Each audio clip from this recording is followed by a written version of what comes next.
What if I told you that some of the world's biggest companies pay elite teams of hackers to break into their own systems? To steal their most valuable secrets? It sounds crazy, but it's one of the most important ideas in all of cybersecurity. The reason they do this is simple: the stakes have never been higher.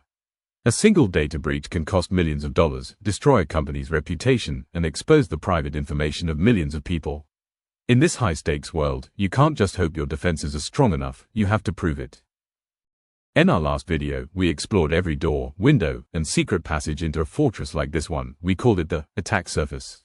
Today, we're going to see the epic battle that happens when someone tries to use those passages, and the guardians sworn to protect them. First, let's meet the defenders. This is the blue team, or as we'll call them, the Azure Guard. Their life's mission is to protect Castle Megacorp. They are the vigilant soldiers, the master builders, and the watchful sentinels of the digital world. They operate under immense pressure, guided by a stark reality. An attacker only has to find one mistake to succeed, while the blue team has to be perfect, every single second of every single day. Their mindset is one of constant vigilance and proactive defense. They build the defenses, the high walls and strong gates. They constantly patrol, watching security cameras for any suspicious activity. That screen they're watching is called a SIEM, which stands for Security Information and Event Management. Think of it as a super smart security system that collects alerts from every corner of the castle and tries to connect the dots, looking for patterns that might signal an intrusion. It's their eye in the sky. They're always on the lookout for weaknesses in the castle walls and patch them up before anyone can exploit them. The job is 100% defense, 24/7. But the job goes even deeper than just building walls and watching alarms. The most elite blue teams engage in what's called threat hunting. They don't wait for the SIEM to tell them there's a problem. They proactively search for the ghosts that have already slipped past the gates.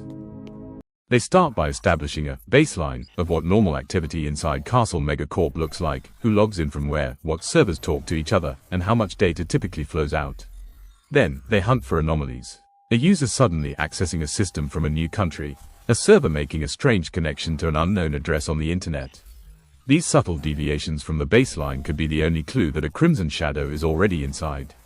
It's a painstaking process of digital forensics, sifting through terabytes of data, and it's where the human element of intuition and experience becomes absolutely critical in modern defense. But lurking in the shadows is another group, the Crimson Shadows. This is the red team. They are the attackers, but with a twist, they're actually the good guys. They are ethical hackers, hired by the owner of the castle to test its defenses.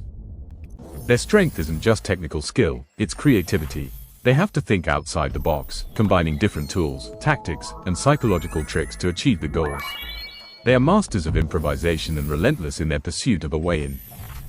The job is to think like a real villain. They don't just charge the front gate. They study the castle's layout, learn the guards' routines, and look for the one tiny, forgotten window left unlocked.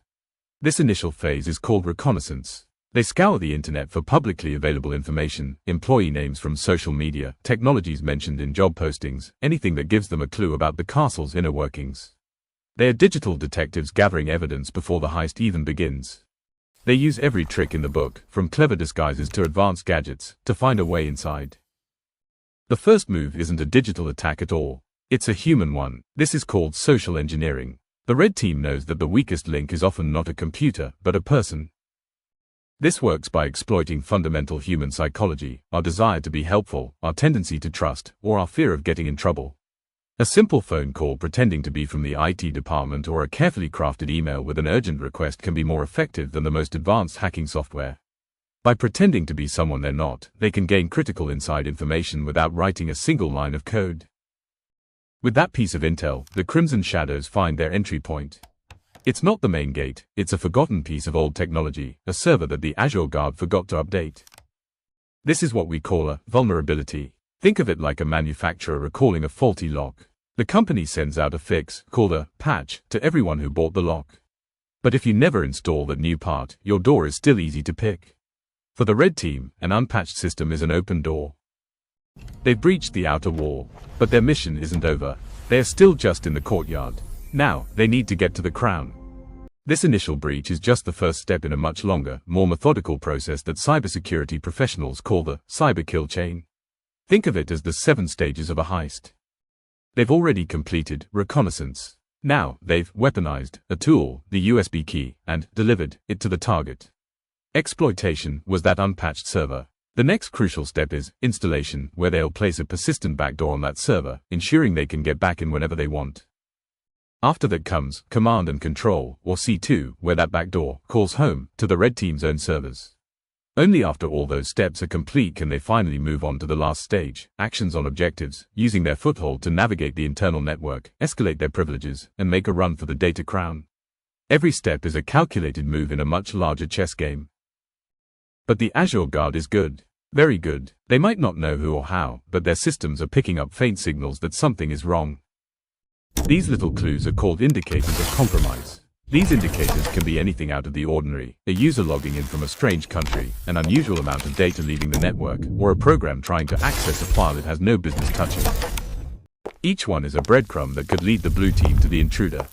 The red team is trying to be invisible, but they're leaving behind tiny, digital footprints. The blue team begins their investigation, tracking this ghost through their network. The hunt is on. Inside, the red team moves silently. They find a computer with low-level access and use it to jump to another, more powerful system. This is called privilege escalation. It's like finding a janitor's keycard and using it to sneak into the security director's office to steal the master key. Finding a carelessly saved password file is the jackpot, turning a difficult climb into a simple elevator ride to the top floor. And just like that, they're at the final door. They have everything they need. It looks like the Crimson Shadows have won. But wait, this isn't an arrest. It's a meeting. Standing between the attackers and defenders is a new player, the Violet Sage. This is the purple team. The purple team isn't really a separate team, it's a new way of thinking. The job isn't to attack or defend, but to make sure the red and blue teams are learning from each other. Historically, these two teams often worked in isolation. The red team would conduct its test, write a long report, and throw it over the wall to the blue team. There was no collaboration, and sometimes even a sense of rivalry. The purple team was created to break down that wall, acting as a translator and a bridge between offense and defense. Imagine a sparring match. The red team is the sparring partner, throwing punches. The blue team is the fighter, learning to block. The purple team is the coach, stopping the fight to say, "See that? He dropped his left hand. You need to aim there." And then telling the fighter, "You need to keep your guard up when they feint." The goal is to maximize the value of the entire exercise, ensuring every attack and every defense is a learning opportunity that results in immediate, measurable improvement for the organization. This is the magic of the purple team. It creates a feedback loop. The red team's successes become the blue team's lesson plan. The blue team's detections become the red team's new challenge. Instead of being enemies, they become partners in making the castle impenetrable. The red team doesn't win by getting the crown. The blue team doesn't win by stopping them. The entire organization wins when both teams push each other to be better. The goal isn't just to run a test, it's to continuously improve. So there you have it. The red team asks the question, "Can we get in?" The blue team tries to answer, "Not on my watch." And the purple team ensures that no matter what happens, the entire organization learns and grows stronger from the experience. Here on our channel, this is what we do. We take these complex ideas from the world of cybersecurity and break them down with simple stories and analogies, so you have the power to stay safe online. But this whole exercise raises a fascinating question. How did the red team even know what to attack? How did they know the company used a certain type of keycard, or that Bob from accounting was a good target? They studied the castle's digital footprint. Just like that castle, you leave clues about yourself all over the internet every single day. In our next video, we're going to explore what your digital footprint is, how it's being tracked by everyone from companies to criminals, and what you can do to clean it up.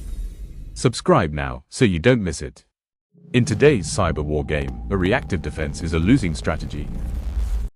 You need a guardian that combines the 24/7 vigilance of the blue team with the continuous improvement mindset of the purple team.